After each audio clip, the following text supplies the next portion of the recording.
Sorry. Okay, thanks, everyone. It's 12:01.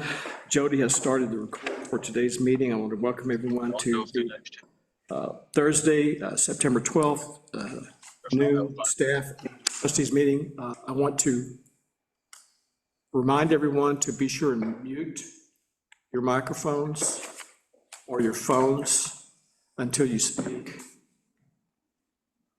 Okay. So today, is Bern with us today?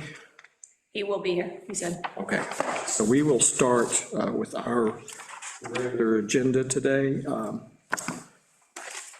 apologize, for some reason this morning, I have just been scatterbrained, and I don't know why. So I will try not to, am I the only one hearing that echo, or what's going on? Wolfgang, I can hear you it. mute your phone, please? Thank you, all right, good. Thank you. All right, and so we'll just go through our regular typical meeting agendas until Bern joins us, and maybe we will let him get his report through early. So, John, what's going on?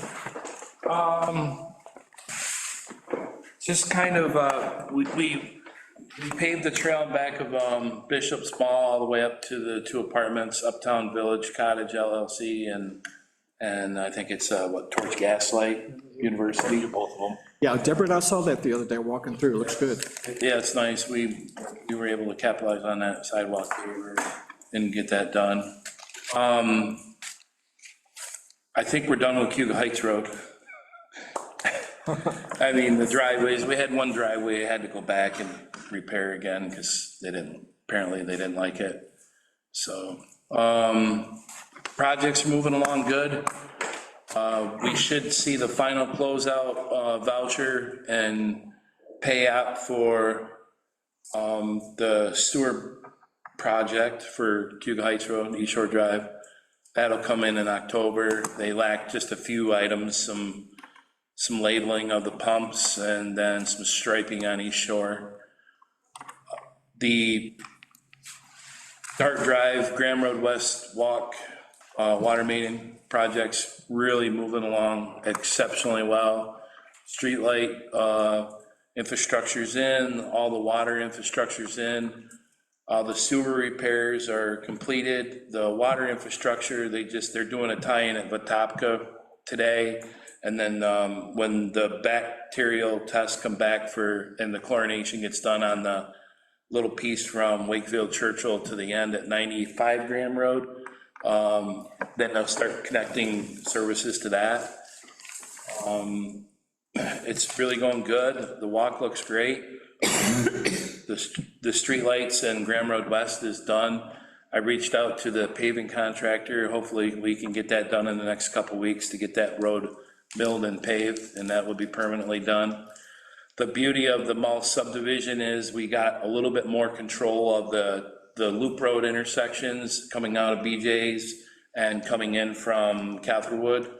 So we'll be paving them, giving them a new makeover. They have been in need of repair for some time now. That'll just give that area there a new facelift. Wait a second, is this their property that we're paving? No, it's our property. We obtained the property during the subdivision of the mall, so we're gonna be able, we have more control of the intersections at that loop road. When they give us the land and trade for the piece of land over by Pyramid Drive, we were able to capture a little bit more of the Graham Road West area. So we're gonna upgrade all the stop signs in that area and make sure there's visibility. The line of sight for all the people that travel that area are adequate. We widened the sidewalk all the way down as far as we could to on the Y side. It's 5 foot all the way down to the village property and the mall property. We couldn't go any further than that. Then it comes back to like 3 feet or 4 feet. It's really narrow down through there. One that runs close to BJ's, yeah. That is new. The one of the best ideas that come out of this was the the repair or upgrade to the crossing at Butler Drive for the pedestrians that go down to the YMCA or go down to the BJ's or whatever, Target. It really come out nice, and it'll be illuminated intersection. We'll have painted crosswalks, and they'll have signalized crossing up at Trip Hammer. Where's Butler? One that goes by the Y. Goes on. Oh, that one's Butler. Oh, gotcha. Okay. And then, so the project's going really well. Working on Monday, we're starting the lead service line investigation. We're down to 19 currently from the 165 that we had. We're down to 19 because the Highgate area, Highgate Northeast, Highgate Circle, and piece, there's one or two on Highland Road, and then the Highgate Place Road. We have no records. It was done in 1968 prior to the village incorporation, and we're reaching out to the town. We've reached out to the town of Lansing, looked for records. We have some contract documents, and we have the original plat. None of them specify lead or copper, what we need to have it say. So we're gonna have to, we have Steve Riddle and Glenn from Bolton Point are reaching out to the state health department and see if the information we have would fulfill their requirements to. So, and so Monday would be our first time hydro excavation for the lead service lines, and we're looking forward to get that one off our list, so. Who are you using for the hydro excavation? The only one I really could get was HydroX USA. These people, usually, there's not too many of them vendors out there. They're either coming from Rochester, which most of them are union, and they don't use the village as a laydown yard, so they get travel time. Right. And it's full rate, so it's basically 2.5, 3 hours from Rochester, and they're traveling for Syracuse for us, so it's an hour, the vendor we're using. Okay. And they've done all Cuba Heights's. So they have experience with. They have a lot of experience in this area. They're doing all Uticas, they're doing a lot of places. Yeah. So we were trying to rule Highgate out on probability, but the probability logic only was buying people time. They were still having to serve those people notices that there could potentially be lead service lines. So. Can you remind me the year, Bolton Point has mentioned it, I just can't recall it, that everything installed after that year was most likely copper? 1975 is when Bolton Point made the regulations that they wouldn't accept anything but copper. It was the state, if you don't have that information, then it reverts back to the 1980 timeline. But yeah, so we were lucky and ruled that back to 1975. And that took a lot of them off because we have proof of when the houses went in and the lines went in. Yes, but it doesn't cover Gate Circle. Yeah, 1968, it's too bad because all the records, they had, T.J. Miller did I can't remember the first guy's name, but he was the start of the company. Tom Miller, I think was it. He engineered Highgate, but they didn't specify anything in the details that it was copper or anything. We have one pay app that said that it was copper. One was copper, and everything was installed at the same time. So I'm confident that's all we're gonna find is copper. So, But you have to. but we have to have that every one of the pay apps for all the coppers or all the service lines were copper. Whoever made this regulation, do they realize what kind of cost and implication it has? It's unfunded mandates is what it is. It's back to the EPA, and it's really horrible. It's gonna cost, I think we were talking to somebody the other day, they asked how much it costs for a crossing, because Steve was asking from Bolton Point, because there's a lot of municipalities, the town of Ithaca, Village of Cuba Heights have some lead service lines, and they're responsible to replace it up to the corporation valve or the curb stop. But the homeowners don't have the money to replace it from there to inside the house, and the jurisdictional limits are that curb valve. Yeah, And we can't go in and change it. can't go beyond that, and they're trying to make laws or clarify the laws saying that they can, I wouldn't want to dig it to the house, because what if you hit a gas line and it blows the house up or something, you know? So, but they're gonna cost a lot of money, because everything's in the road, all the infrastructure's in the road, so. We've been busy, been really crazy, so that's all I really have, and if anybody has any questions, be more than glad to answer them. I have a couple. Okay. The culvert installation, you said that's going to be a couple of weeks probably, or? Yeah, I was gonna try to piggyback it with this, maybe break, if things go good with the lead service lines, I was gonna try to piggyback it with at the same time, just split the crews up a little bit. Okay. You know, but I'm thinking probably the first week of October is when we're into there. I know we have to have it done by October 31st. Yeah, sorry, that just No. moved out 3 months.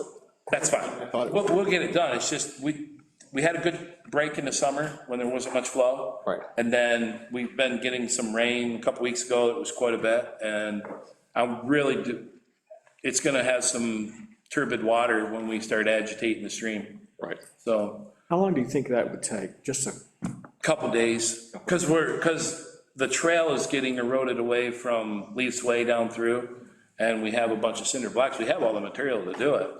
It's just getting the contractor and us and the water flow down to a reasonable level and okay. get it done. And then that one of the things is rebuilding all the trail system in that development, Right. making them a little bit wider and.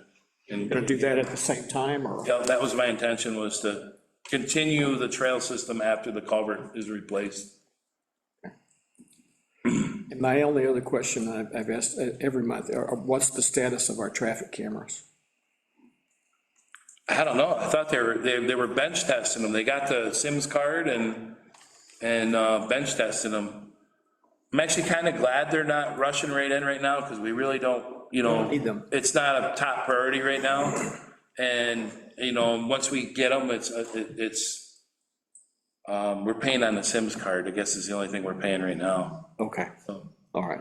but I'll check in with the guy though. There's no specific status update then? No, I'll check in with them. Okay, John. Sorry, No, that's okay. That's out of our control. They have to finish that before we. right, yeah, they were waiting to bench test them and creating the software or the program. Okay. Yeah, they're, They'd already have that, but what's that? I think they would already have. They sometimes have to create them a little special for different things on how they, because most of the security cameras aren't accessible to the general public, so they're tweaking it a little bit, so when people go, what they're gonna do is provide you with a link so you can put it on the website. Right. So there is a little tweaking of the software there, not much. Okay, enough to slow them down. Okay. All right.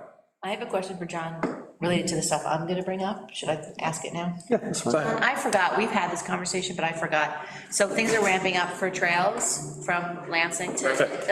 and can you remind me, we've talked about it. I know it's a county road, Trip Hanger, and we talked about the building on one side or the other, and you already knew some things, which I don't remember what you said about if it were to go down Trip Hammer Road. The county's line starts at north of Cherry Road. Okay, so it's not a county here. What is it here then? It's the village. It's a village road here. And from the records I have, when you asked this question was, it's not a dedicated right of way, but it's not a dedicated right of way. It's a highway by use. And how a highway by use is Now I remember classified is significant, that you can demonstrate that you had significantly maintained the road. And how that is basically from the toe of the ditch to the toe of the ditch on the other side. The back slopes of the ditch are not classified by case law as significantly maintained. Like mowing doesn't constitute if you mowed them, like, you see the state right-of-ways coming, sometimes they get out pretty far. State has a significant width to their right-of-way. Thank you, I knew we Yep. talked about it. The other questions related is, there are some telephone poles, Yep. and then what about the utility easement? Typically, and this is, we run into this a lot when utilities want to occupy our sewer easements. If it's classified as a utility easement, they have no right to give permission to any other entity, whether it's government or private company, to occupy that. But they did in Dryden, right? I mean, that's how they got the Dryden Rail Trail. They're using the railroad corridor, and the railroad had rights. Did they have telephone poles? I thought they had utility. There was some easements, but I saw the plans on some of them, they were way outside of the So it wasn't. utility I easement. thought they used a utility easement, I could be wrong. How they got most of the right of way, because I know I've talked to people, how the Dave Sprouse, I think when we had him here, we were asking them about the trail, was how when those people come in for a special permit, one of the things part of the special permit was to be able to obtain easement from the landowner.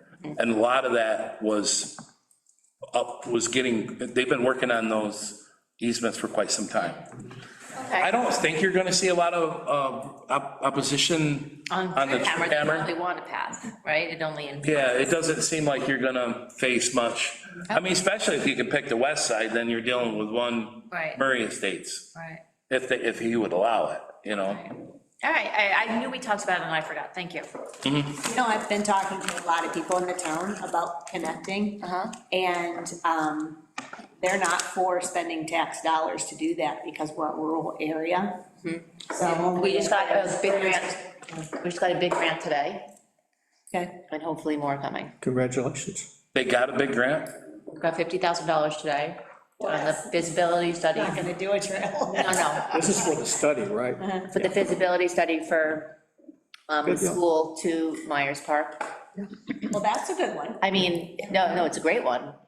Yeah, and they have another $50,000 one, and then they have another bigger one, and they're gonna be very grant heavy in their trail planning. What are they using, like Safe Routes to School grants, multimodal Yeah, and funding? that's the next one.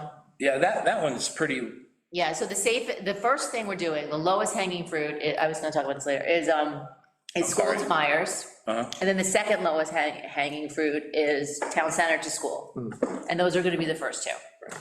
Yeah, because there's most money for those and they're the easiest to build. and to be honest with you, that's gonna be the good template to demonstrate as you're selling, you're trying to obtain easements and trying Yeah. to sell the pitch. Yeah. This is what they look like. Yeah, connecting village to town Yeah, is gonna be last, but they're already asking me about routes and stuff, and, I'll talk about it when it's my turn. I'm sorry. Talk about it now, I'm on that subject. Okay, so, Let's not jump around. So Trails is moving forward nicely with Lansing. They have supported the Park Foundation, they have just got a grant today for the first feasibility study, and then there's 2 grants for feasibility studies and 1 grant for construction that look pretty promising for those 2 legs. And they really want to start laying out the path to the village, even though, it's early, but start contacting landowners. So if you guys recall, a year ago, because I literally have it dated November 2023, we all looked at the letter that I wrote, and Natalie looked at the letter, and I think it's time to send that out. Mike gave me the list of landowners. There's 3 potential, there's a million potential routes, but right now we're looking at 3 potential routes to the village from the town. And Mike gathered all those names for me, so I was gonna send that letter out. That's all I wanted to say. I think you're gonna see, kind of touching that a little bit, the town of Lansing and the developer Youngs, who give the donation to the village for the sewer extension, that's starting to really get activity. Yeah. So I think you're gonna see some really potential development in the area of East Shore Drive.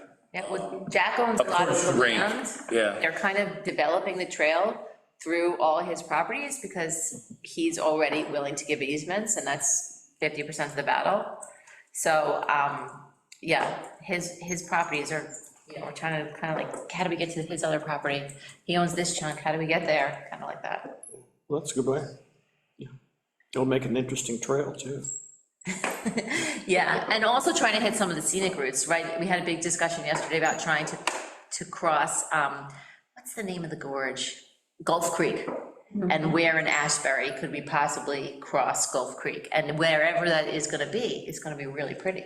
It's gonna be really expensive. Gorgeous down there. That would require a bridge possibly? It will require a bridge. It will require buying a property or getting an easement. There's one group of houses that used to have a driveway bridge that no longer does. So it's possible that in exchange for a driveway bridge, they would give crossing. So, That's a decent idea. yeah, so, but when they do cross that, it'll look like Black Diamond Trail when you stop and look at all those waterfalls as you would, it should be really cool. Yeah. It's all very far in the future. Just a quick question. I know they're under some similar rules, but they have to meet ADA specifications. Yes, 100%. It's, And that's so difficult. Like, we're out there with a smart level measuring all the sidewalks that's going in to make sure, yeah, you know, you can't exceed 8.6% for more than 35 feet before you have a landing. Yep. You can't exceed 2% cross slope.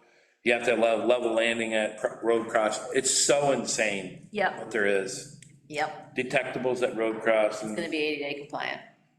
But you can use the lay of the land. There is an exemption for the lay of the land. Like if something does not allow it to be Right, ADA compliant, okay. you might have to post it say at the top or at the trailhead. Just, you know, sort of meet a Sure. certain thing. Yeah, And to go through and. commit, yeah. So that's gonna be the toughest part of the whole thing is ADA. Yeah, there's a lot of tough parts and, a lot of funding issues and a lot of land acquirement issues. But, I do think that the first two parts of the project will happen for sure. Just getting from Myers Those will be really and the town center to the school. Yep. And hopefully more, maybe not all of the grand plans, but hopefully, What's their main requirement for the width of the easements?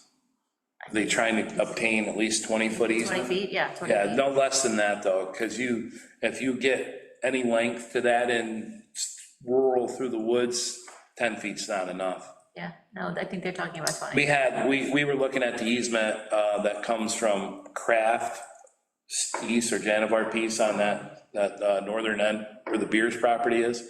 The easement's convoluted. It's basically pinches down from 12 or 14 foot in width down to like 9.7. It's really tight through and back of the Weiser properties. It's real tight through there. That's all I really have, other than, as I spoke to Town of Lansing, or the Youngs are moving forward on the extension to our village, northern line at Water Wagon Road area, so. Any other questions? Good, okay, thank you. Mike? Well, it's the time of year where new permits start decreasing a little bit. It's that time of year as far as weather-wise, so I've been able to kind of focus a little bit more on some other aspects of my job, and one of them is the new 2024 code review.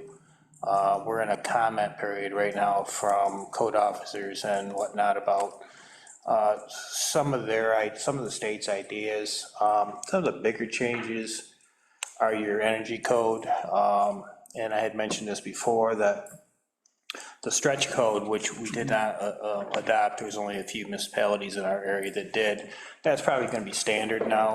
A lot of that has to do with increased R value for walls and ceilings, more strict reviewing, and the reviews are going to be more difficult for large new commercial projects, because the commercial aspect of the energy code has become kind of difficult, and they're suggesting that you find a third-party company to go through any new big commercial projects, which we don't have very many here, but I kind of want to open up that idea in case we do get a large commercial project that I might end up having to need help sending that out to a professional for the, at least for the energy aspect of it.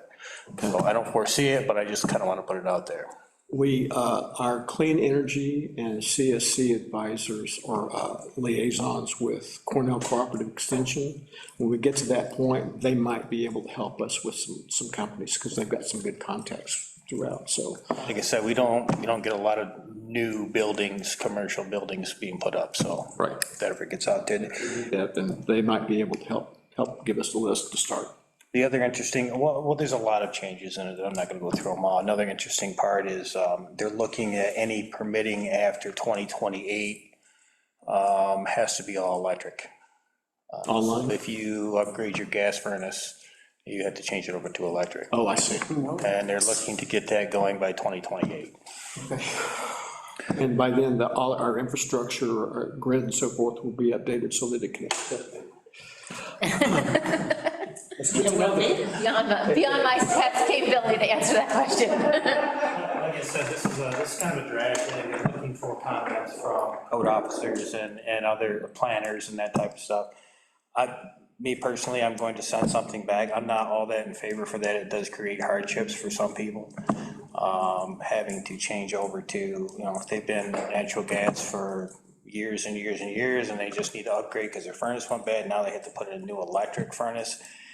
It's just kind of a hardship, but that's gonna be my opinion. Whether they listen to anybody or not, I have no idea. They may already have said, yeah, we're gonna do this, so. But this doesn't necessarily stop with like the electric, like the furnace conversion to the electric furnace, though. It could go all the way back to their electric panel and stuff, which that really drives the cost of things, correct? Because some of them houses might only have 100 amp service in Well, it. you're gonna have that, and I mean, even with the new codes coming out, you are going to have a space in your panel for some type of electric car charger or whatnot. These are all new things that are coming along, so you're still gonna be, you may not be able to put a 200 amp service in, you may have to go to a 300 amp service in some places, 400 amp service, which is expensive. You can have a 3-phase or something. And sometimes stepping up to that 300 and 400 amp services puts you into the commercial energy charge. At the way NICEAG's, because I was just looking at the pump station for Cuba Heights, that bill was actually really cheap because that's a commercial 3-phase service. And the charge on it was $93, which is usually the minimum charge on a commercial service. So, interesting. Just the little things they do is gonna start a lot of things rolling, so. Yeah. That's all I have on that. The fire, you had asked me when I originally took over the fire inspections to kind of give you an update, like halfway through the year, and this is about the time. The fire inspections, I'm in the midst now of kind of reorganizing some of Brian's, the way he handled some things. Not that he did it wrong, I'm used to doing things a certain way. It's taken me a little time to do that, but that's fine. I'll have a system that's would be easy enough to hand down to someone else in the long future from now. But as far as, we are now doing operating permits for R2s, which are your multi-unit residencies and your hotels and motels. And I think although it is time consuming to do that, I think it is very beneficial. The ones, I've almost done them all this year and found quite a few violations that I need to keep on them every year, and then you've allowed me to be able to go in there every year and do this. There are some places that are in bad shape, and I think that by writing some violations, I think we're gonna be able to at least better the lives of the people that are there and at least make it safer for them. Can't guarantee the building or anything like that's gonna look great, but at least they'll have the safety items, your fire extinguishers, smoke detectors, all that kind of stuff, so. I think it was good that you're requiring R2s to have an operating permit. So, a little bit on the planning board before Susan takes over. Never. Taco Bell, that special permit was passed. I've been discussing with their engineers how, about a demo permit. They're required to get a survey for asbestos on it before they touch anything there. I stopped up and spoke with John for a minute to make sure there's no other issues with them taking down that building.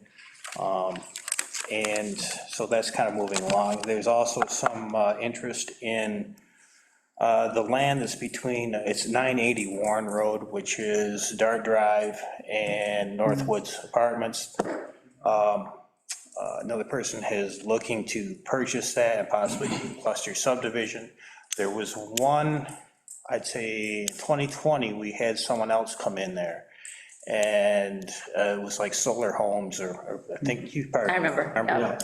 And then they disappeared. And I think a lot of it had to do with COVID funding and whatnot. Agree.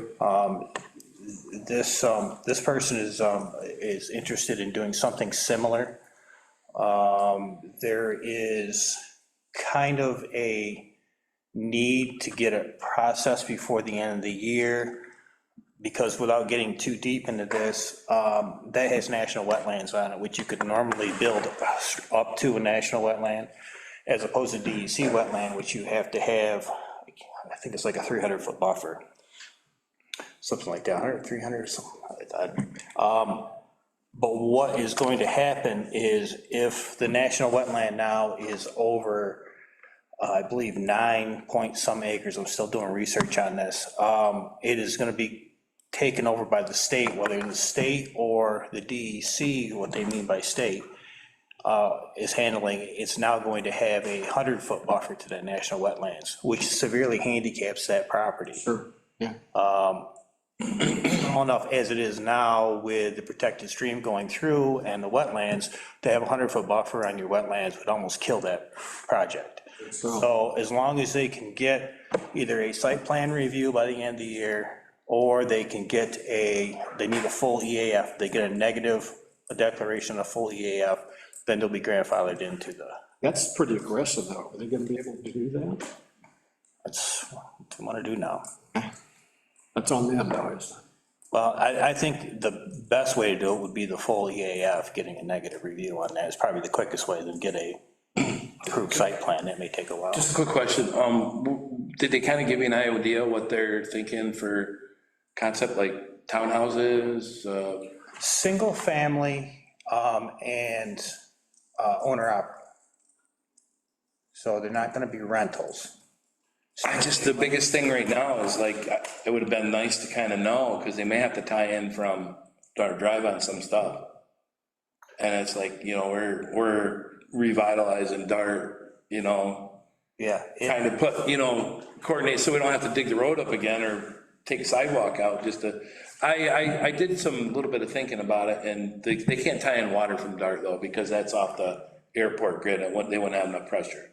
So I was curious to know what kind of water you'd satisfy I that. think they're single family, and the thought now is to have them attached, but then I don't want to get too far into this. Yeah. I don't know for sure, because remember we had there was a covenant in about not being able to have Right. certain houses a certain way, so that's got nothing to do with us. I've already told their lawyer, look, this is something you gotta deal with, it has nothing to do with the village.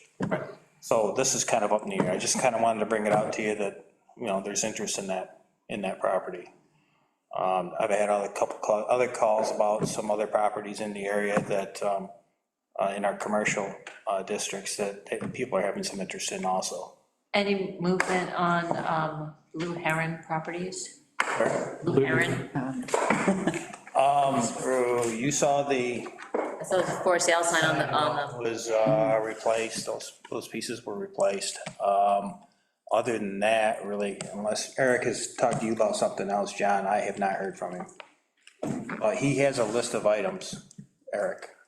He has a list of items that he needs to have done before he gets a final CFC for those buildings. Does that prevent any type of sale? Do those items prevent any type of sale? I'm sorry, Randy. Do those items have to be completed and signed off before the sale? Well, I would think that the people wouldn't purchase it. In general, when someone purchases a property, they ask me for a FOIL request to see if there's any open items, open ticket items. Okay. can I ask another question? I believe you mentioned that prior to our passing the solar law, that someone had applied for a permit for solar panels? What's happening with that? I reviewed it and approved it, because as I wouldn't any other permit at this point, because I can't, Special permit requirement for that? no. Because that's kind of, that's why we're putting in And this does it have a time period attached to it? time period. Like if you don't put the panels in by X, It'd be a year, 1 year? it'd be. Okay, But I believe they're getting right on it, working on it. okay. And that's really, yeah, that's really everything, unless somebody has a question for me. I met everybody over here. No, I really gotta go. I gotta go. So, Bye. I mean, I gotta do an inspection over on this project, and I can come back for the capital plan review or something. Wow, No, no. No, stay busy and get things. okay.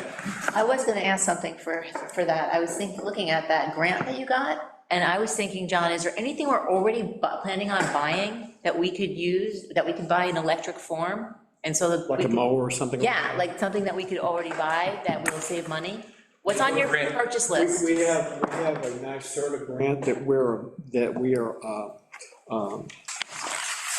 authorized for now because of our alternative heating and cooling programs, for $10,000. And we can combine that with money that we've received. We've got a couple of $5,000 grants that we have and are receiving. We can combine those and buy some electric mowers. I was thinking of something that we were already planning on buying, so that we don't, like, it's a savings to us. What can you use that for? Like, can you do any, like, energy efficient upgrades inside the building? Yeah, but I was thinking of purchase. I know, I just, they have not perfected the electric lawnmowers or anything yet. The electric vehicles, they just haven't perfected them yet. No, they don't have good commercial versions. Yes, exactly, I mean. Residential. I was gonna say, I love mine. That's what I had. No, and I agree with you, if there's something that we could use that for, it definitely is worth it, but, I didn't know if we had. In front of you? I was just thinking, let's think about it. I'll read them off quickly, and I can send them to you later.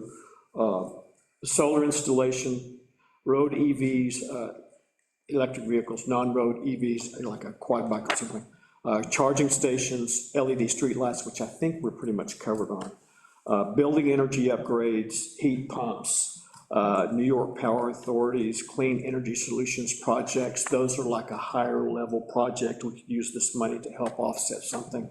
Electric landscaping equipment, Flex Tech, which I have not figured out what that is. What did they say that again? Flex Tech, it's like a term. I don't know if it's a program or what. And then just some other ideas. Anything that we want to do, we can propose. These are the ones that they've already pre-approved. And the other thing I was thinking about is we could try to install an air source heat pump in the old offices, at least in the conference room. But have we just replaced that air conditioning unit? We just, we did all the figuring, and the heat pump right there was gonna be over 25,000, and we did the air conditioning for like 60, 100. It's the new refrigerant that they use, so it's, it's up, at least green, somewhat green. Well, we have until, I think, December something. Well, I was just thinking, like our shop lights, we have like 3 or 4 that failed, and I know sometimes NICEAG throws some grants out for like energy efficient. We can use Shop lights. something like that to upgrade your lighting if we. Yeah, I mean, it's, the fixtures, I mean, they're problematic, they're T8 bulbs, which are almost obsolete now, because they're the fluorescent tubes. Right.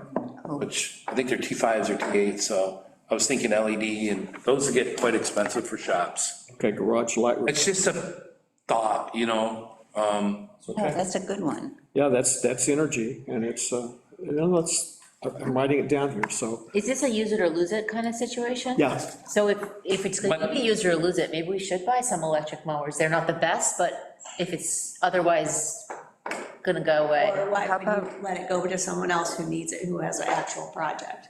Why do something that we really don't need? Oh, John, A way that we can save money, like if it would save us from. solar, I know, I have an electric mower at home, and I get I maybe can do my front yard, that's it, and then it dies. They are not that efficient. Have 2 batteries. They, I have 4 batteries. Oh. I get mine done with 2. just options, just looking for, I just don't think right now that commercial-wise, they're there yet. So. What about the quiet leaf blowers?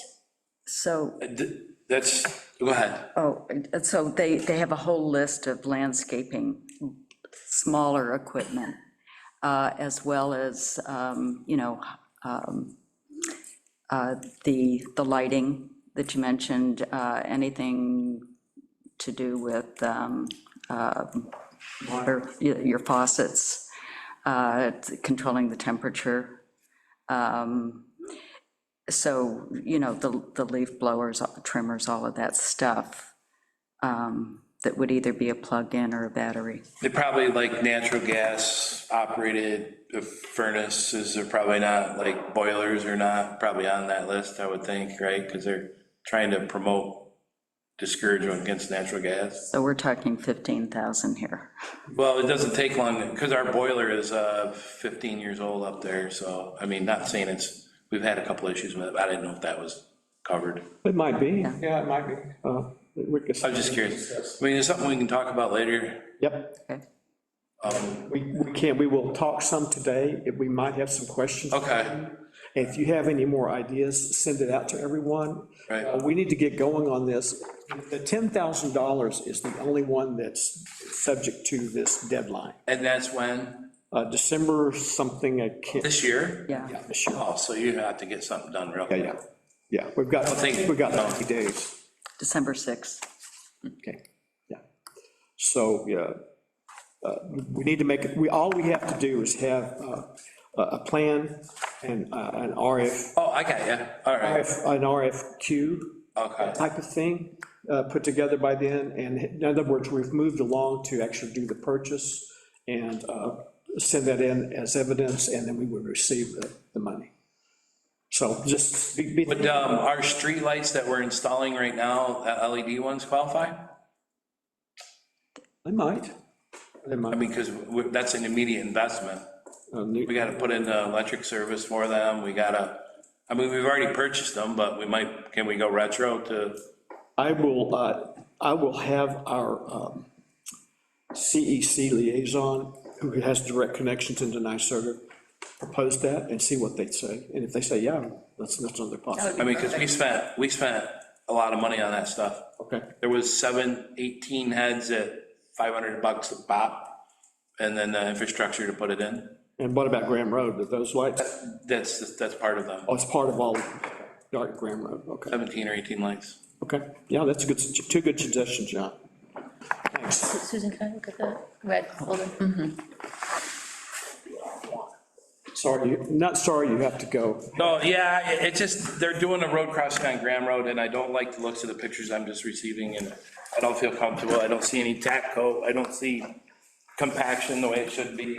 Don, if anything else comes up, we'll Yeah. send you an email and get I'll a, try to scoot back if I have time, but I just don't feel comfortable about taking pictures. understand. See you. Thank you. Thank you, Baron. Take care. Let's do you first, and then we'll go down. In the notes after his report, so let me just go back in. Oh, sorry. Would it be easier if we did that? Yeah. Okay, we're gonna go Dr. Bern Blossy's deer management or deer hunting report. Why don't you just come up? Come on up. Come on up. Good afternoon. Hello. Annual procedure.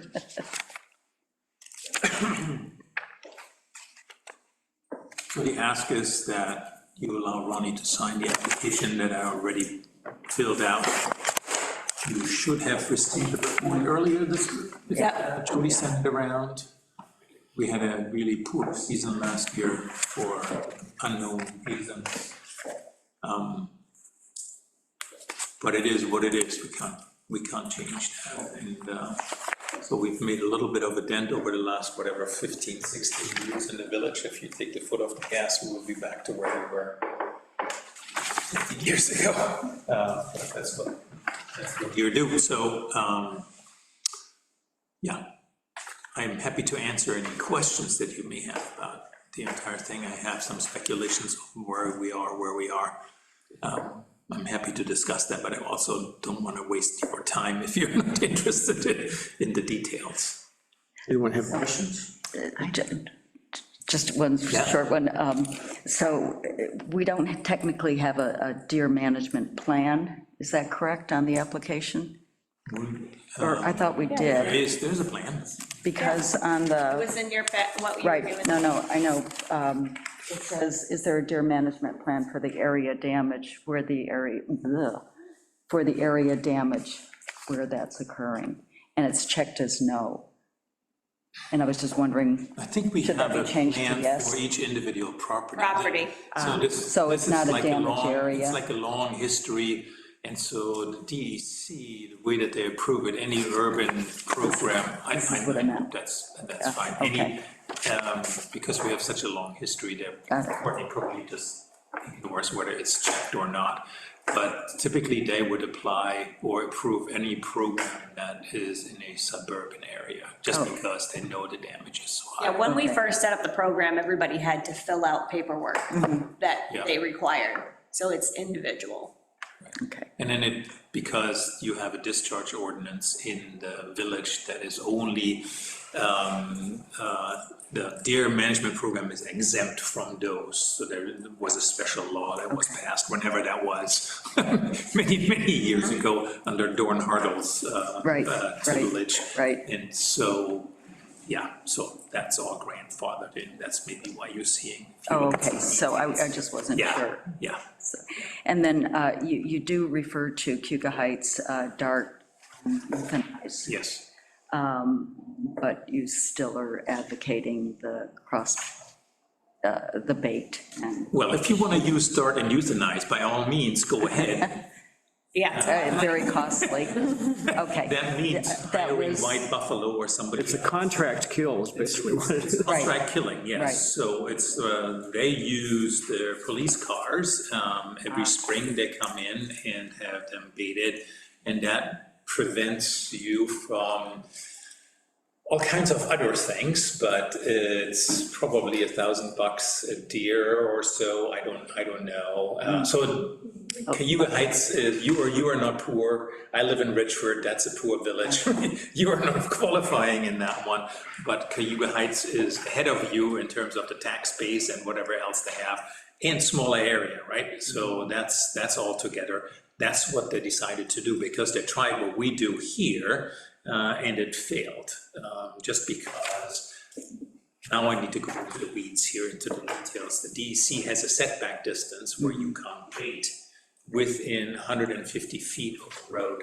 If you think about Cayuga Heights, finding 150 feet setback from a road, you're gonna run into difficulties. There were only like 3, 4, 5 properties where they could do it, so they didn't get to all the deer. We had to basically have dormant a number of people or properties in the village that are willing to have people come in and shoot deer, and we can't use them because they're too close to a road. So I don't know whether that was implemented 5 years ago or so. There's lots of problem with this thing. Does this really help us control the damage in the village? No. It's a Band-Aid on a constantly bleeding wound, and it's not lethal, but close to it. So if you stop it, you can, of course, this is your decisions. Yeah. I'm not happy about what the situation is, just to be very honest about it, whether that's here in Trumansburg or at Cornell, but that's not something that you have access to, other than going what Cayuga Heights does, which they manage that very effectively.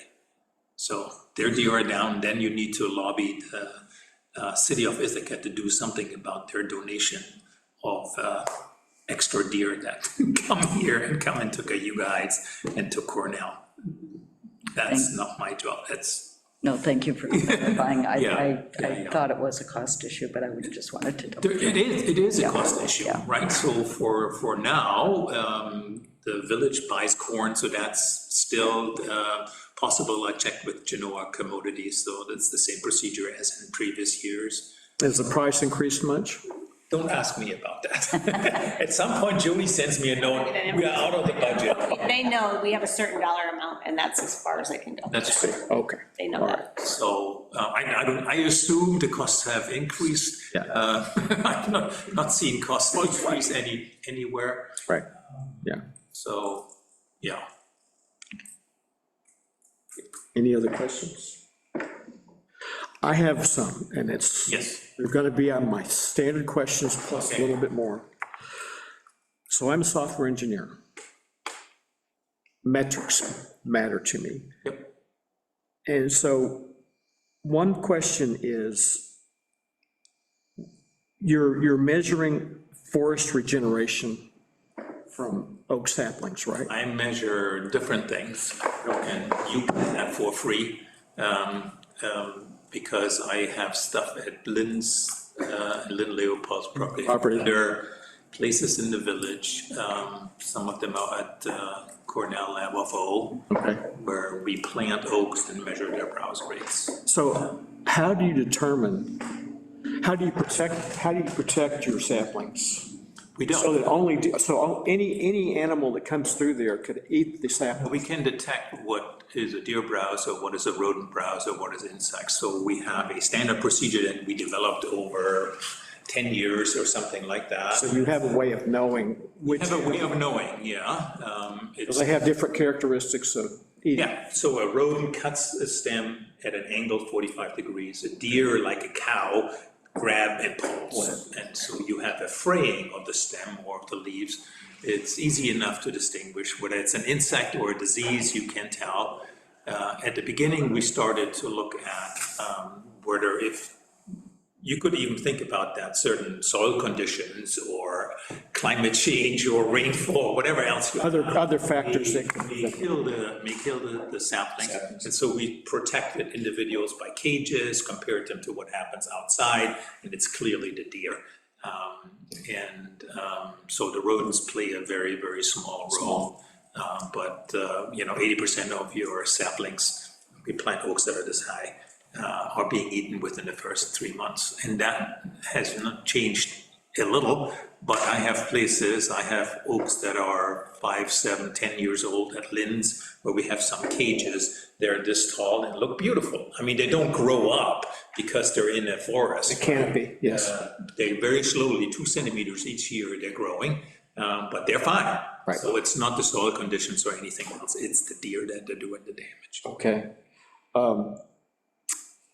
Let me see. So you said that we currently allow 2 antlerless deer per day No, to be taken. no, The tags allow each hunter to take 2 antlerless deer per day. where is that? It's in the first paragraph of your report. What? Since 2012-13, the establishment of a deer management focus area. Oh, wait, that's old, Ronnie, that's old. Okay. So that when they did, Lansing fell into what was called the deer management focus area, and that's where we had restrictions of 2 deer per hunter per day, and they needed to be antlerless. And then we switched because that didn't allow us to take sufficient deer as individuals, because we work with 10 people, and some of them shoot 15 deer a year. And so you could do it under what was called the deer management assistance permits. Okay. Now we use deer depredation permits, DDP, so you can use them any time of the day, any time that there is, actually in Lansing, you can use them year-round. We can bait, we can shoot at night, and an individual can take as many deer as you want. No limit. So there's no limit, and we can take special provision here in Lansing and at Fort Cornell and some other places, is you can shoot antler deer, but we need to cut the antlers off and send them to the DC. I see. So that's why Jody has boxes that she stores, and I bring her antlers that She's mentioned it a couple of times. yeah. Just sent off the. It's her favorite part of the job. No, they're all little. There's nothing to admire. Nothing she wants to take home and put over her, whatever, wood stove. Okay, and these are questions, this is a new question for me, I've seen it in the past. You have your age and sex distribution for your deer. You Yeah. have does less than a year old, bucks less than a year old. How many of those are fetuses from a pregnant duck? Oh, no, we don't count those. You don't count those? No, those are actually shot animals that are killed with an arrow. Okay. So- It was just, it's. No, that's fine. Had you ever phrased me before, I was like, wait a minute. Every doe that you have in there will have, if it's more than a year or a year and a half old, it will have two. Sometimes the fawns have one. I mean, I'm looking at it, but I don't require our participants to say. So every doe that after the season is the breeding season stops, Yeah, which is yeah. December, Yeah. will be pregnant. There is none that are not pregnant. Right, That's why, if you stop Okay. these 3 years and you're back to where you were in back to where you were. 2000. So, okay, That's not mine. That's you. That's it. you already mentioned the other locations. I had a question about where the locations were. I guess I always have a problem with metrics because we don't know how many deer we have. We think we have too many, we're fairly certain we have too many. We never fear or don't even seem to really think about, do we have too few? I know we don't have too few, I've got the gut feel, but it's not a metric if you're guessing. So the deer move and you can't count them and they're hard to count. It bothers me that there's no point at which we can say we've killed too many, we need to pause a year. Yeah, I wish we would be there, Ronnie. If you all in the state and everybody else would agree, we need to lower the deer population. Actually, deer numbers do not matter, it's their damage, right? So numbers, what is in Lansing or in the village, who cares? Because you have Cayuga Heights deer come in and take your oaks, or the Ithaca deer, or Dryden deer, or whatever. So that, we do no longer want to talk about population size. Everybody wants to know it, but it's basically impossible without putting ear tags on them. You remember those times in Cayuga Heights and Cornell, Yeah, I do. whatever, looking like livestock. That's the only way that we could assess deer numbers. Otherwise, you have no idea what it is. There's some new stuff, science-wise, with camera traps, but it's heavy modeling, so you as a software engineer may have some idea of what maybe. It's only as good as the software that's. That's right, and so we're developing that, we are part of that, I'm part of that here, I'm part of that in Scotland, where you can actually fly helicopters or fixed-wing aircraft and count the deer. Even then, you don't know how many you have, because they're doing all kinds of things. So the damage is important, and who eats is not important. To go back to, if we would make a decision, we want to lower deer population, I don't even know how to do it, other than the dart and euthanize, because you get into private property issues, right? The deer are hiding, they know where their safe places are. So there's no way that with the tools that we have at our disposal at the present time, can we lower the deer population to an ecological and human health acceptable level? No way, it doesn't. Not here, not in Scotland, not in Germany, not in Australia, not in New Zealand. It doesn't exist in the world for now. Right. And so your concern is very well taken. The metrics thing is something so I developed this Oak Sentinel thing, that's what we call it. That's a new method that we are adapting with other plants as indicators. We are doing salamanders, we're doing frogs, we're doing birds. All of those things you don't pay for. I have grants for that, but we don't implement it in the village. You could try and say, should we do it? Come up with a budget request, or I can get you a budget number to say, this is what we have in the village to assess the damage in the village across the board. I'm more than happy to do it. I have the tools at my disposal to tell you that you have too many deer. That will be the outcome, right? So I can tell you that, but it gets to the metrics. I'm right there where you are. We need the metrics. When I started working with deer, I was an invasive species guy, trying to understand the interaction with deer, and no method was there that could tell me what the damage is, how much the population. So that's how I got into it. So I developed this now, that becomes a standard now. but people don't want to pay for it, right? So I don't know whether you want to pay for it to know that you have too many deer. That will be the outcome. We can only afford anecdotal evidence, basically. Well, but the problem is that you point correctly to, we're making decisions on anecdotal evidence, and there are some people that wouldn't agree, and say, well, you know, I don't see any deer anymore. When have you seen the last deer in Cayuga Heights? Right? Probably not. You will remember if they were grazing in the middle of the day at the school. That doesn't happen anymore, because now there's a little bit more food. They can go out in the morning and in the evening, or at night. You don't see them anymore. They fill their belly within an hour or two, and then they go back and snooze or do the things that deer do, play cards or Monopoly, or I don't know what they do.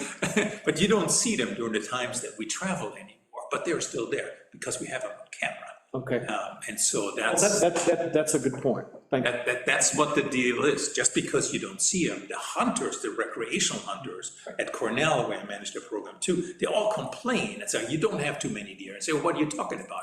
Here is our 80% of our oaks are eaten within three months. There's all the deer on camera. You come to some of our bait stations, you have a dozen deer hanging around that you never see anywhere, right? And so this is the thing. So I'm right there with you. I love the metrics. I think the DEC should pay for it, and municipalities actually, or develop it. And municipalities that want to know what they have should actually shoulder that responsibility. You will be talking budgets, capital projects, right? So what I'm talking about, assessing what's the status of your environment, how healthy is the environment that you live in. Yeah.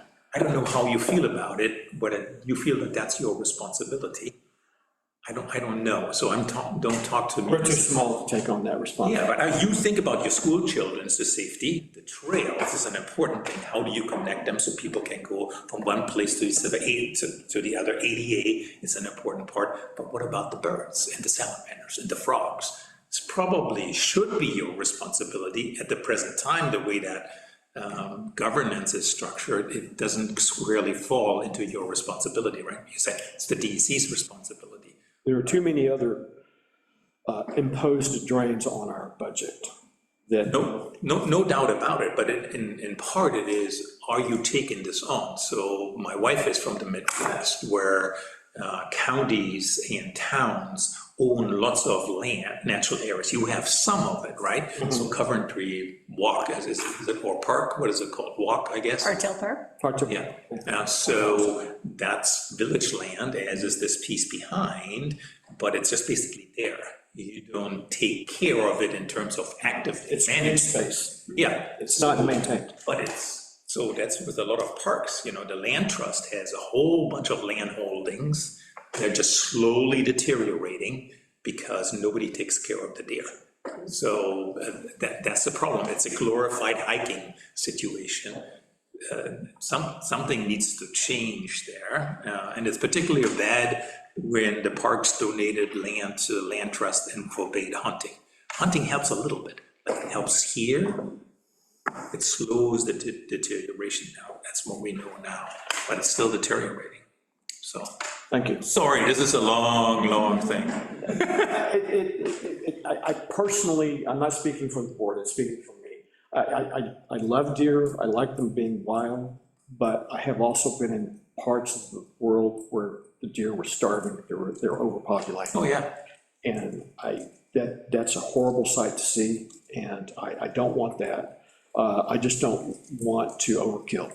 I don't think you are, I worry that, Impossible. oops, we overkilled. I don't want that to happen either, so. And then you get the ones from Ithaca coming back in, because your situation here is better Transient deer. than in Ithaca, because there's better food, more food available here than downtown Ithaca. Right. Well, our food, our green spaces are much more nutritious than.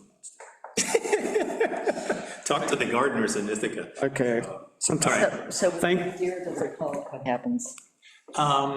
So most of them are being eaten by the individuals that shoot them, but we have a process. John Novar, does anybody know what happened to him? No, I don't. He's not well. No, I know that, but I traveled a lot this year and I hadn't seen anything, but so John Novar pays for processing and it goes to for some deer. So that's a special deal that I strike with him that goes to,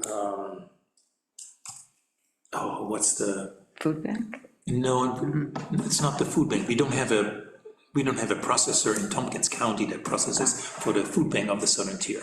Reach, you know what Reach sure, is? yeah. So they share the building where John's offices are, and so he said, let's get all the deer that you shoot, and other people shoot. He pays for a processor that is where I live in Richford, and I delivered it to Reach, and that goes to feed the people in the jungle and whoever is a customer of Reach, and so that's what's happening to the deer. Thank you. And Cayuga Heights needs to put them in a dumpster. That's the problem when you dart and euthanize, right? Because you have tranquilizer fluid in the body that takes several months to process, and it's unfit for human or animal consumption, and so they go into the landfill. That's the one drawback that you have. But the funny, I don't know what it's funny, but what drives me nuts about this entire thing, there was such a hoopla. I mean, maybe most of you were here when the deer wars were happening in Cayuga Heights. When I first moved here, yes. And so now, nobody is protesting against darting and euthanizing. I don't know why. They don't see it. Well, the meat can't be used, the animals are still being killed, and so, but there's no protest. Before, there was lots of protests about that, and so maybe that's what we do to our pets, right? We give them to the veterinarian, and they're being tranquilized, and then they're being euthanized. Maybe that's the process that's acceptable. I find it weird, really weird. I'd rather shoot them directly and then get them into some food Right. supply. Okay, did I answer your questions, Ryan? Yes, thank you. Thank you for your time. Happy to We need have, to pass a resolution to authorize the mayor to sign the deer damage permit application. I will move that resolution. Second. All those in favor say aye. Aye. Aye. And I will put that on my list to sign. That is approved. Put it there, and it will be signed today. Or Good? thank you very much. time. Do you want to have like a real long chat about this in metrics? I'm more than happy to do that. Over here. Just one beer though, Oh, right? it may be two. Okay. It could be a red wine or some hard cider. I take you up. You just let me know, because I know this is the thing that bothers you. Yeah. It bothers me too. Yeah. And neither you nor I have the capability to fully change it. Over a couple of beers, we will have it all solved. Those promises I've heard before. Thank you very much. Thank you. Take care. Thanks, everyone. Okay, Jody, are you free to? I'm ready. All right. Just a reminder that there will be no meeting on Monday, since Ronnie and Kathleen and I will be at the Nikon Fall Training School, and I will not be at our next meeting on October 7th. I'm on vacation. But just a reminder that there's I'll put an agenda, send it over to you, and then you can update it or whatever. But I am out of town for 2 weeks, Oh, so. going someplace exciting? Hilton Head and Mexico. Excellent. That sounds like a good trip. Yeah. Tax reminders have been mailed to those who have not paid their taxes yet. There was about 193,000 in round numbers that are still due. But I have been receiving quite a few now that reminder, you got another letter, so.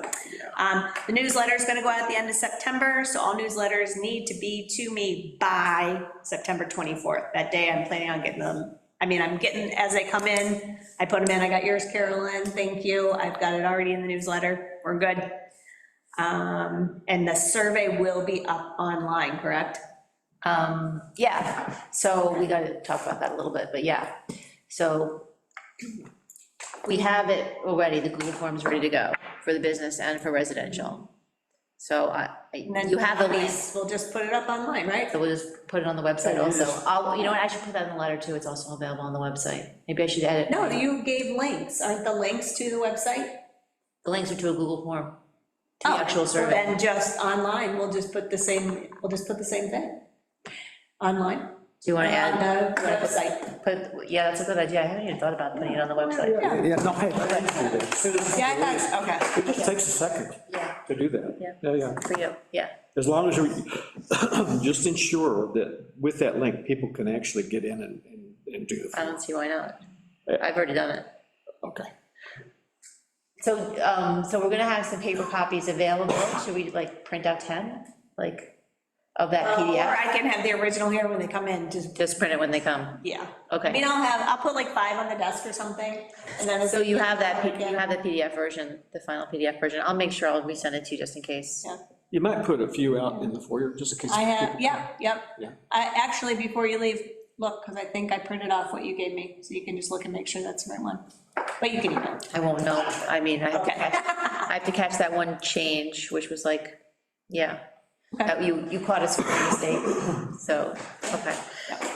Yeah, no, actually, you have the right one, if it's the one after you corrected the spelling. Yeah, I was gonna ask you about if I wanna mail out that trail letter using the addresses Mike gave. Mail the trail letter? Yes, so there's property owners who are gonna get that letter. How many are we talking? Is it 50? Is it not 50? Honestly, I can't remember now. I don't remember because we did it so long ago, but. So what we can Me? do, yep, so I have labels, and we can take all your addresses and put them into the label form, then you'll have them too, if you ever need to mail them again, you can just print off labels. Okay. It makes it a whole lot easier, and then we can just put envelopes, Okay, you know, I have stamps, okay, great. so. Yeah. I'll just email you and ask you a good time for that. So just a quick question, how many people are mailed the newsletter? 80. 80? And then there's a list of people that have requested to receive it via an email, hey, it's on the website electronically, go get it. Okay. For the people that receive the newsletter, US mail, the survey, the comprehensive plan survey, Cannot go in, you can only have 6 pages in an envelope for one stamp. So Right. that's why we're gonna put in the newsletter, go to this link, or go to the office, pick up a paper copy. And actually, Susan Lustig actually just suggested, or if you request, we'll mail you one. Is that an okay addition? Yeah, I think I put that in mine that I sent to you, Okay, or have it mailed. okay, so we can have it mailed. Add that again, I can. I Yeah. took it out, but I can put it back in. Yeah, Okay. Does the You had survey- said no. perfect. Go ahead. Sorry, I thought, No, you're good, you're good. Good? does the survey have a deadline when you want it finished? No, because even if somebody does it late in the game, we'll look at it. Still look, okay.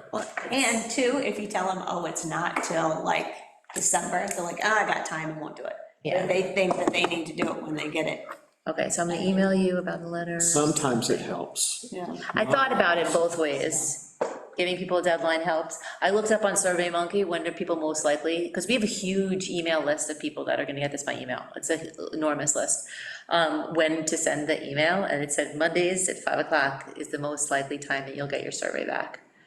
I actually can't really do 5 o'clock on Mondays, but I'm gonna do some time in that. Well, if you have the whole list together, well, you can schedule it when it goes out, Yeah, right? that's a good idea, that's what I'll do. Yeah. That's a great idea. I have the list from you and some from Mike, and I was gonna ask the group about one thing about that. So Mike created, so Jody has an enormous list of residents. It came from Bolton Point. So how that list came about was Bolton Point, when they started doing electronic billing, if you wanted to receive it electronically, you had to provide your email. I think also when they first sign up to get a service, it has, you have to put your email address down. So we have a lot of people covered, but in addition, we had the idea that we were gonna try to reach neighborhood listservs. And so we are going to send something just to sort of like heads of neighborhoods, like if you, like, for example, you, for your apartment, Susan, this is available, can you please distribute this, however you guys, we have in listserv, I will email that person and say, can you please distribute this? So Mike put together a list of neighborhoods for me, a list of apartments, and I have contacts for every single area that he identified, except for Coventry Walk. And I wanted to ask you guys if you know anyone who lives on Coventry Walk. Where is Coventry Walk, Mike? Down past Northwoods Apartments, So right across from, across from, yeah, the park. Coventry Walk, isn't that townhouses or Yeah, it's or townhouses. apartments or something? No. Where is it? Oh, it's By park. Down, behind right there. Audrey and, Oh, right here. yeah. Okay, does anybody know anyone there? Because that's the only neighborhood that Mike identified that we don't have contact. Yeah, it's a Carol Claypack. Oh, Carol. She's in that neighborhood. Carol. I'm thinking of the townhome complex. Coventry Walk, Carol, Claypack. She used to be on the planning say board. please? Klepack. I can send you her information. If I get hers, then we have one contact. It might not go out, I can but, give you Although she one, I can may give you not one know more, people. I can give you another one. okay. Bill and Nora Shane. SHANG. And it could be that, Only what, how many houses back there? Not even One, 10? two, Not even 10? it could be that, You may be able to get them right from Six. the bulletin point list. yeah, it could be that people who I asked to send this to for their neighborhood don't reply or don't do it, or nobody, or then their neighbors don't answer their email. But anyway, we're reaching out in multiple ways, and this is one of the ways. Okay, great, And I've got there's an email list for Dart Direct. right, yeah, and his email is for a lot. I will go through, look at my water program, pull up Coventry Walk, and then go through all, because if there's only 10, and I'll look and see if there's emails for all of them. If you want to, If there is, you already have them in your other list, okay, right? okay, Good idea. great. Anything else, No, Carol? Jody, do you have anything else? Oh, do I have, yes. Approved vouchers. Well, first, I would like to approve the minutes from the 5th, the 15th, and the 19th. I incorporated everybody's changes that they get. The 15th will have to be approved separately since Carolyn was not present. 15th. Okay, so to approve the 5th and 19th, those two can be together. I will move that we approve the draft minutes from the 5th and 18th of August. second. All those in favor say aye. Those are approved. And I will move that we approve the minutes from August 15th. Second. Susan seconds. All those in favor say aye. Aye. Aye. Any abstentions? One abstention. Carolyn abstains. Was that Wolfgang? Yes. Okay, thank you.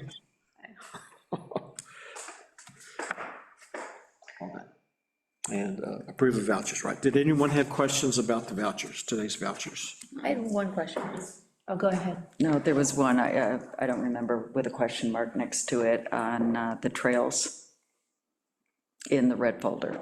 Red folder, yeah, there were questions that John needed to answer for me, Okay, and he said he was gonna write it in here, but let's see if he did.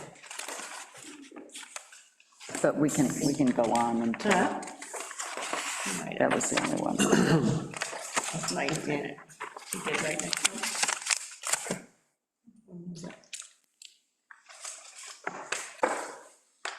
It was, Question, oh, 80.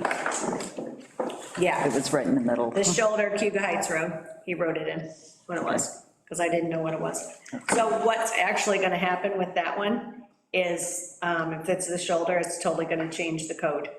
So on the side, so it was for sidewalks, because what I put it under, because that's what he was doing at the time. But he said it's shoulders, so that code is actually gonna change to 5112.2. Which would be for roads, right? Yeah. Yeah. Yeah. That makes Yeah. sense. So that'll get changed. my question was about beautification for like mall areas. So is that our village property or that's? Yes, so right at the four corners, and at the little place over by the trust company, that corner there's ours too. Okay, so it's not like within the grounds of It the, used to be a long time ago that the properties right there would maintain them, but as they have, they stopped? yes, they've started doing it, just because that's our entrance to our village. That's like our wall there, and Yeah, okay. we did all the plantings and everything, yep. Yep. Any other questions? I will move that we approve the vouchers that Jody gave us for today. I'll second. Carolyn seconds. All those in favor say aye. Aye. All right, thank you. Done. Okay, Carolyn, let's finish yours up. We've got a lot of yours already covered, but Okay, Yes, so ma'am. yeah, complete comprehensive plan, surveys are gonna be going out this fall to residents and businesses. Thank you, Mike, thank you, Jody. We have a lot of email addresses. I think we're gonna get some good replies. We'll also have it up on the website. Thank you, Ronnie. So trails are moving along in Lansing, and I will be sending a letter to property owners, the one that we wrote last year, and then included with that frequently asked question about the trail. It's very preliminary. The rec partnership is officially asking for approval of their budget. Our payments have gone down $78 because their calculations for what each municipality pays is based on a combination of your population and your usage, and I guess our usage went down slightly, because in general, their budget went up, so, but our payments went down, so I assume that would be okay with everybody, to pay less. The bulb project, we were given an option for 10,000 bulbs for $3,000. I wasn't given like any other options. I was kind of like, how much per bulb, but that money, that answer never came. And I think it's because they're sold in bulk, in huge bulk lots. hard, So it's, count the number of bulbs. so that's like 30 cents a bulb, which I just was Googling real quick, other bulk companies while I was here to see how good of a price that was, and it's a very good price. If we were to just buy an individual bulb, it would be $1.50, and if we were buying in other bulk companies that I was just Googling, it was like almost double that. So I wanted to say that if that's okay with you guys, that will happen. Is 10,000, are 10,000 bulbs enough to cover the areas that we've marked off? Well, you and I figured that out, it's just a matter of, we were just gonna go around Martel with anything left over, so, yeah. But it's enough to cover it, it's not All like we all need the to order. frontage ones will be. We don't need to order. I don't think we should, because let's 20K. see how this goes. Okay, I don't want to spend any more money. okay. So let's just see how this goes, and then maybe next year we want to do our entire budget on bulbs, because it's so great, I don't know, but like, you know. So that's going to be ordered, if that's okay with everyone. Yeah, our grant was for 5,000? Right, but it's 2,500 matching grant, so their cash that we're going to have to pay 500. We have to pay, wind up paying 500, okay. Okay. And the last thing that just came up for me today while we were talking here was when John said that the way the Dryden Rail Trail worked was that anytime somebody needed a special permit for one of those properties, they had to agree to the easement. And now that we're starting to identify properties, I'm wondering if we should be thinking about that kind of arrangement. I mean, this trail may never happen to the village, but it also might, and also building trails has always been a part of our current comprehensive plan, our current greenway plan, our goals for the village, making a walkable village. So I'm wondering if we need to be specific and start thinking about when we want, when a special permit requests to include trail easements. And I think that we don't need to talk about, decide this today, but now that we're gonna start identifying properties, especially some of the big ones on Trip Hammer Road, if they're gonna ask for special permits, then I think that easements would be appropriate. We should start thinking about that. And I Is just, that in our law? Do we have to have a law on that, Mike? I'm sorry. Is it in our code, in our law, to be able to tell them to make that agreement? To give us an easement, or it's just the negotiations and the planning board? It's just negotiation on it. well, the special permit requirements are, is it in accordance with, you know, the village and the village comprehensive plan? Like I said, is that in our, What are the 10, we've gone over this so many times, what are the 10 requirements for a special permit? 10 requirements? Yeah, the one Mario used to read it every time. General conditions? Yeah, what are they? I get it right on memorize. Yeah, I'm thinking that might cover this, but yeah, we would need legal. have to make sure that- Legal grounds. So I guess I can email this question to Natalie right now and ask her if we should pursue, if we wanted to pursue this way. Yeah, copy Mike, Jody, and the trustees too. Okay, I need to ask Natalie this question. Yeah, and we'd all get a response back from Natalie that way. Okay. Okay, and I'll ask her, please reply all. And Mike, if you have any other input that might help get a better definition, do the same thing. Yeah. So we want to make sure that it is legal and we're doing it the right way. It's the right reason to do it, that's for sure. Just let's make sure that we're okay doing that in the end. Okay. Anything else, Carol? That's it, thank you. All right, good. Hey, Susan? Planning board. The solar law is still being worked on, but it looks like, Mike, it's just a few words, edits There was coming, I a hope. paragraph that was added that had something to do, not with so much a decommissioning plan, but making the property owner responsible for for decommissioning an array if it's not being used. In the appendix, Yes. Well, this is in the actual law, the appendix. within, Yeah. okay. And then also be that same terminology put in the actual permit for it, so that you have, it's in the permit, they've signed the bottom of it, and we have a signed document with them. But do we have to renotice everything and revote? Yeah, that's what I was about to ask. Well, no, if it's just one little sentence and it was suggested, you can change the law unless it's really significant. And that would be a question for Natalie if she thinks that that one thing is really significant. But she's already written up the language, and Mike Baker was supposed to be sending it to you guys, right? And I don't feel like significant enough to send back to the county, you're not changing the. We can just speak to that at the next public hearing. Yep. That this is done, and it was the reason that we also held over the final decision, so that, just to give everybody more time. So I think we're okay, as long as we bring it up in the meeting and it's part of our record, and we all say that it's okay. Well, I appreciate the planning board being careful and inserting language that protects the village. And the only other thing, they talked about future projects, the chart of usage, short-term rentals, and the issue of camping in the parks. It was touched on at one time. And that's, The Supreme Court has recently ruled that we, as a municipality, can prevent people from camping in public spaces. so, This is to deal with homeless encampments. Yeah. So homeless people can camp in our parks? No, they cannot. Oh, they cannot. Oh, I thought you said they can. No. There was one decision, a state Supreme Court, that said that within that state, you could not prevent people from sleeping in the park.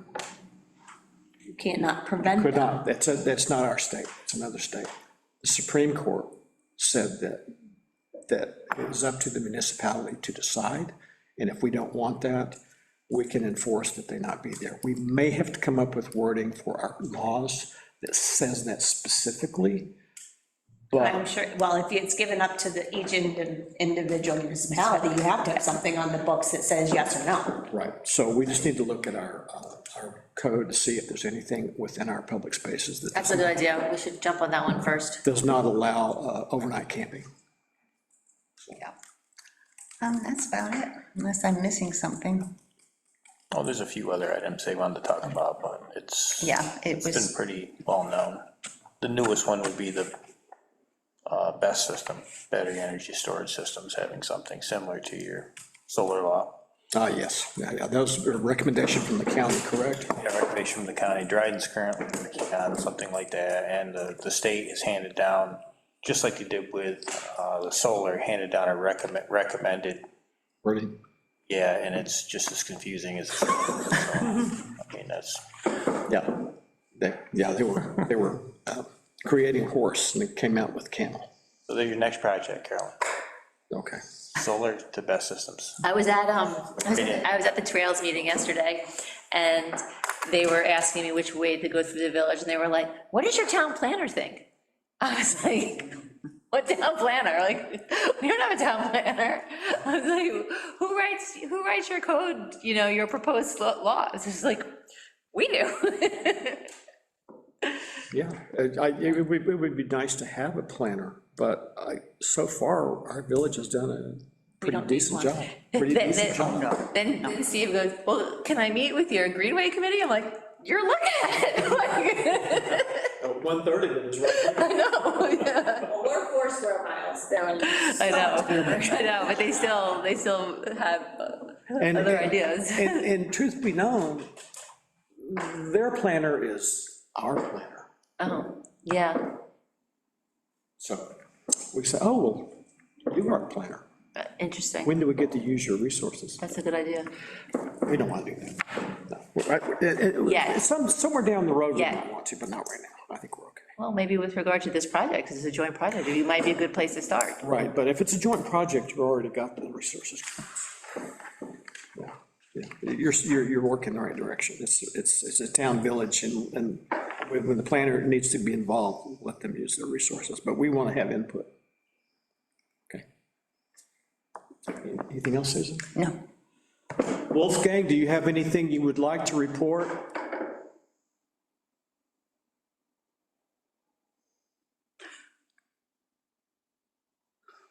Can you hear? He's on mute. Seeing none, hearing none. You're on mute, just in case you don't know.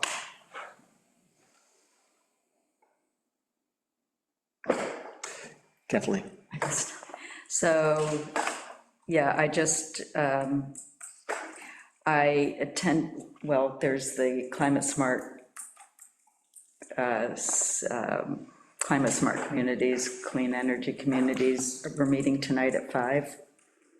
No. Or we're not going to meet tonight at 5. No, it's scheduled for next week. I don't think I can do it because we can't do that because we're Right. going to be in certain. ICOM. Okay, so we did meet on the 15th of August, and with Lynn Leopold and Chris Skowski and Jerry Sheng from Cornell Cooperative Extension. It was the planning board meeting.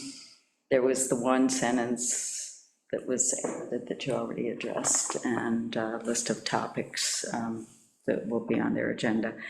And then the core advisory group, I forwarded all of that to you, but I've got a copy that I can give you. So you should have received that with links for the FEMA. No, I'll give it to you. And then the watershed meeting was really good, so thank you for Yes, forwarding oh, those. you're welcome. There was a really good presentations that all impact our water quality. And then September's National Preparedness Month, so it's the airport day on this Saturday. So Tompkins County sent that out. I have a copy I can give you. The FEMA Region 2 Lunch and Learn webinar series and the archive webinar links you already got. And I can give you that printout also. Don't need it. Okay. And then Tompkins County has the Navigating Electrical Outages PDF that was part of the Tompkins County highlights from the legislature. So that plan is out and was adopted. Community Justice Center, the YMCA is one of the the regional hubs, and it's first and third Monday, 11 to 1.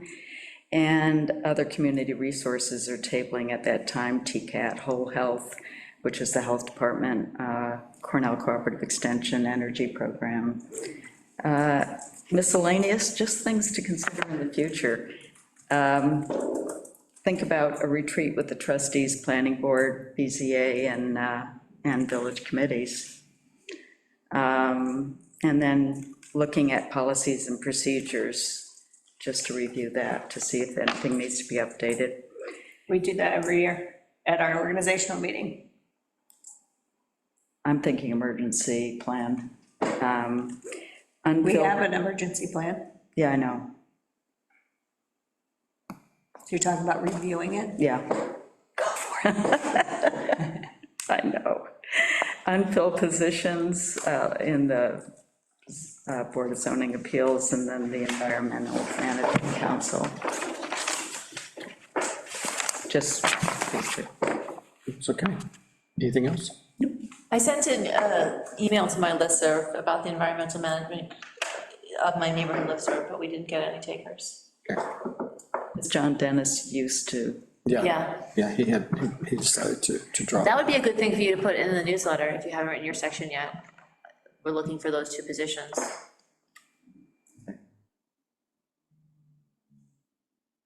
Unless you have too much other stuff.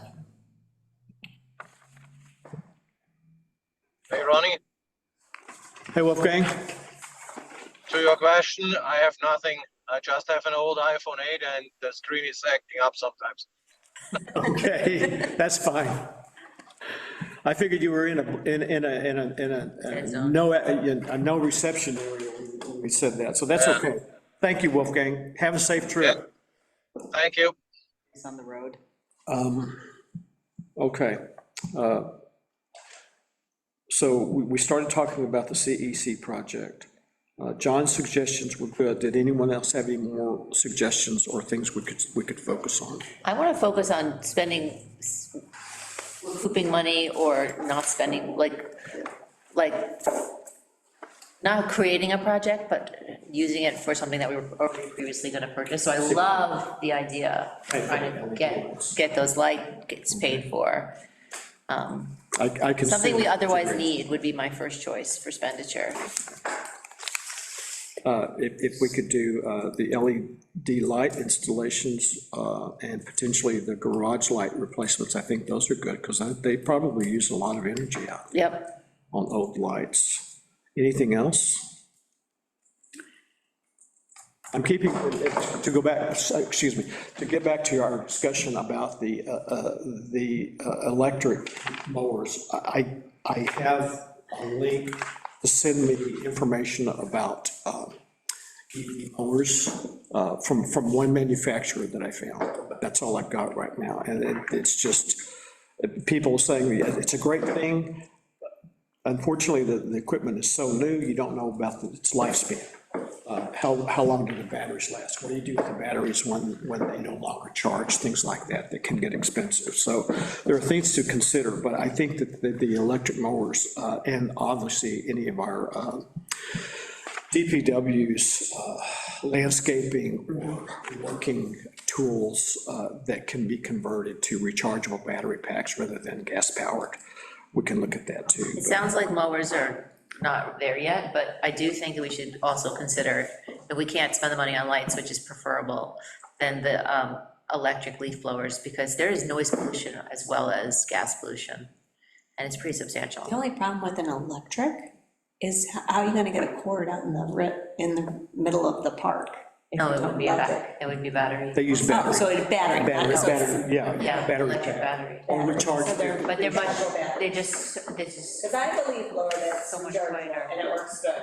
yeah. But it's very loud. Oh, really? Yeah, it's not quiet. I heard, I listened to a whole podcast on the noise pollution of gas leaf blowers. I heard that it was substantially better decibel level. And one of the area municipalities at the last task force meeting, their Department of Public Works was a bit resistant, but they did get landscaping equipment. And they're. Like my and happy battery with operated it, leaf so blower works great. That would be something to pursue since they already have the data on it. I mean, what about battery operated tools? Yeah, that's what- Do those count? I Right. mean, a screw gun, battery, we all use those. They're probably battery operated, I would guess. They have some of that now, I believe, but it's could, are there new? Yeah, new most of ones? them are gonna be battery operated, because you can't plug in something as you're screwing out in the middle of the road, you know? Let's pursue the lights first, because that's a good savings, and if we can't do that, then we can talk about these other things, but that should be, yeah, that would be the best one. Is that okay with everyone else? Absolutely, yes. I think it's a good idea. Yeah, I'll contact Jerry. Yeah, it is Jerry. I'll contact Jerry this afternoon and say, these are our three candidates, 1, 2, 3. And that, not sure about the cost of any of these, but are they pursuable? And then we would start working on costs. We can put together the cost of our LED light installations pretty quick. We would have to get some quotes for the garage light replacements And I think probably getting quotes on the electric equipment would also not take terribly long. So I think those are doable. So would that be Chris, the energy coordinator? Chris, yes. Jerry is The CSC. Right. I mean, The other, the CSC. community.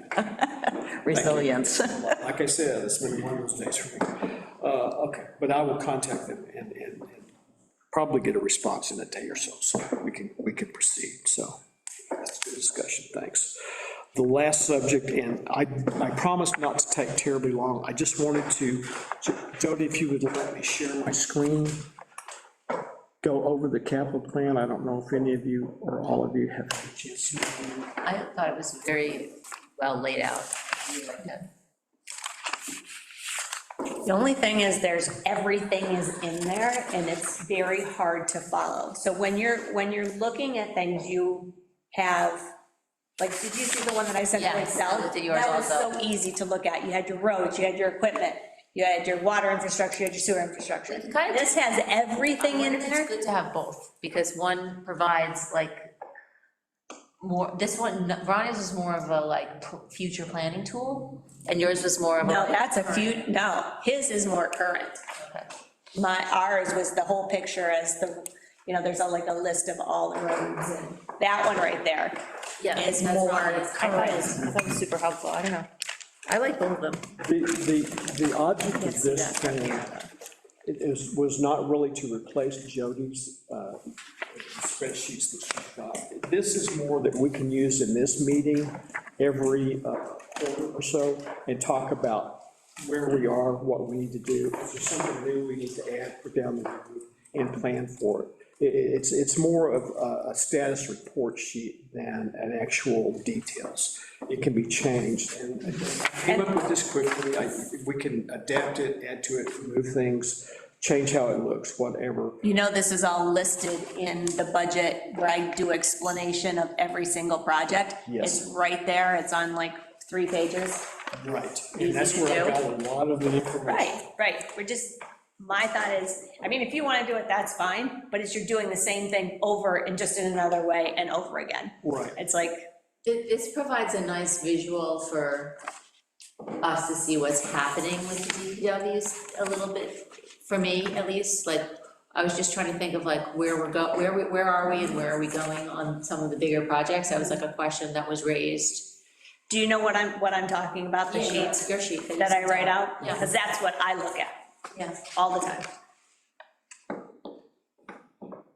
The thing that I like about this is that it puts all of it, 3 sheets of information within 1 or maybe 2 screens. We check the progress and the information quickly, rather than going through your sheet. I don't have a problem going either way, but I do want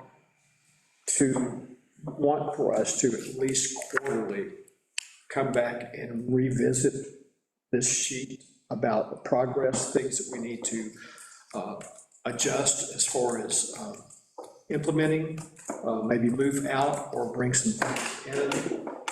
Basically to keep us focused on what we plan to do and ideas about what we need to do in the future. So you all have the ability to come in and change and add information. I recommend that you don't change the information that's already been input, but if you have a new line, a new idea, put it in. However, the exception is if you see that there's a mistake, that the information was captured, that we need to change. If you need to change it, just let us know, and then make the change, and we'll know about it. It's just, and Carolyn triggered this discussion from our last meeting, and it's a good thing to have. It doesn't hurt us to come in and look at this and see what's going on. We get so many different projects that are happening throughout a year, or actually through multiple years, that we forget what we don't really forget, but we can easily skip over something and not be prepared for it or planning for it. That's all this is meant to be. It's not to be anything that will help us in detail plan how much something costs, exactly when it's going to start and when it's exactly completed. It's more something that we need to do. It's at a certain stage, it's in process, that actually has been completed. And that's all this is. So basically, the in progress is anything that is, we've budgeted for and it's happening. And then the planning would be anything that like the engineers are working on, Or future hopes and dreams. Yeah, or that TBD. could be TBD. TBD, yeah, to be determined, that it's like, TBD is future hopes and dreams. first time you put it in, it might be TBD, but and then when we start discussing it, and we kind of trigger the in-depth, put it in planning. My recommendation would be that we sort by status, because then we can see what's My happening. code, like that I added that had all the codes. I Sort can, by status, then it's completed is sort of like, we don't need to think about it unless, you know, and then TBD is just like, okay, wait, where are our future? Well, why wouldn't you, once it's completed, just take it off the list? Why would you leave it on the list? Because it kind of, at least for the temporary, shows that what we got done in the most recent future, we keep it on for 2 years and see like what's been accomplished, because I think it's also helpful to see what we were able to do. I can have this show us whatever order we want this, the status to be. It's just a custom sort, so I can do that, and I'll get it in a day or so. Using Google Sheets is, with an Excel, I'm a lot faster because I know where to find things, but with the Google Sheet, I'm having to figure out where these things are.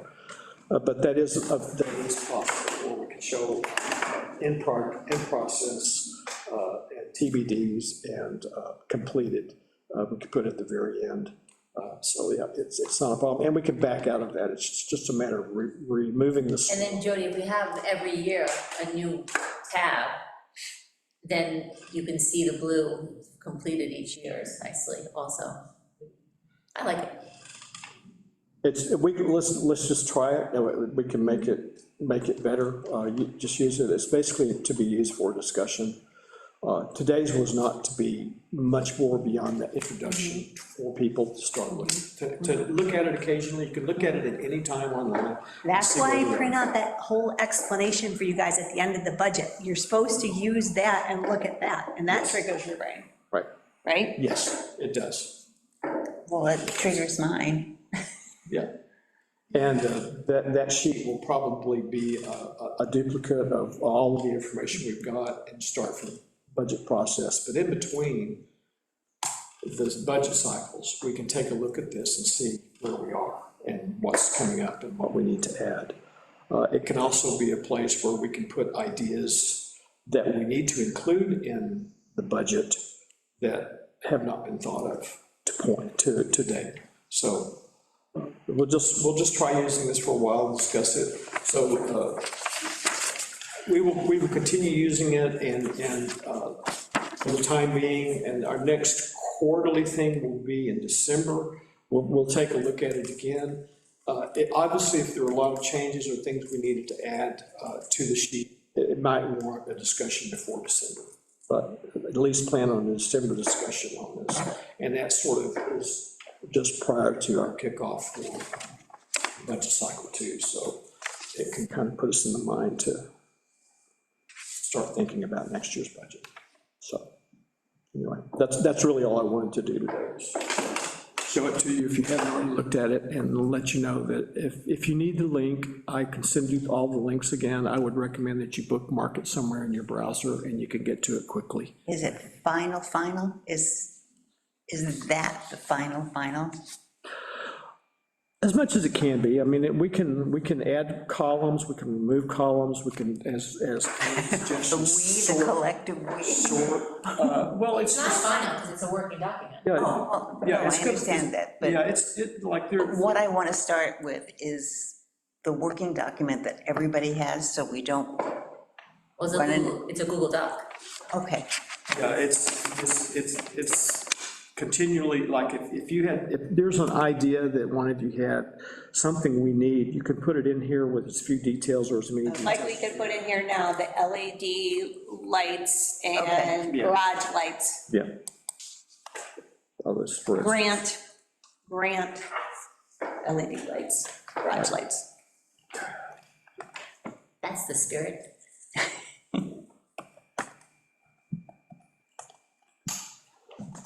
I just feel like it's a duplicate. You're doing the same thing over and over and over, but that's okay. Well, the If this is difficulty, the format I mean, you this guys like, is then- like the solar law, when Lisa was so concerned and came, I mean, listening to Lisa. Right, because we were using, We weren't, I we were mean, using Word, not Google. not She Google, didn't have a latest version. yeah, and she struggled with that, pages that was and very- pages But- and time. In our defense, it was a part of the agenda that she got, and so she did have the right version. She just was not. I know, but it's hard. I Yeah, understand. You know, I mean, that's why I make it part of the meeting, but the public hearing, and this is what it's on, and it's right there. yeah.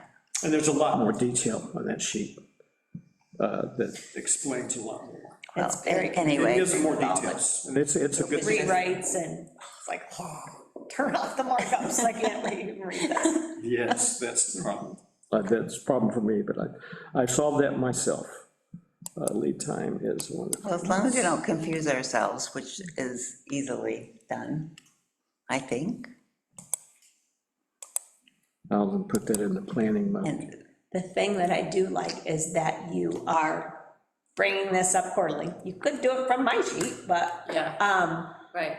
to check on the staff and make sure we are all doing what we're supposed Yes, to be and that doing. does have- I like that, I do too. because that way it just keeps us all accountable. Yes, and helps us prepare for the future too. So, anyway, the links I have sent to you, if you can't find the links, let me know, I can send them back to you. The nice thing about Google Sheet is that as you're typing in, it saves the sheet almost with every keystroke. So, and if something goes wrong and it gets corrupted, the Google Sheet has a version history we can back up to. I know, I even, in my other worlds, I like Google Sheets. Yeah, so it's pretty useful. It doesn't do everything Excel can do, but for 99 point, Never used a Google Sheet until now. Oh, really? it's very close to Excel. It's a little It's less. worse than Excel, but its shareability is 1,000 times better. Yeah. And the saving, and the automatic saving. Same with Google Docs. Google Docs is compared to Word, but the shareability is fantastic.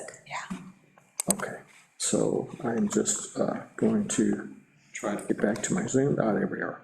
So I'm going to leave the meeting, that's all I wanted to do. Thank you. So, It's a good visual. December, in the meantime, you can take a look at it if there's something, a question. Also, if there are things on the sheet that you don't understand, you can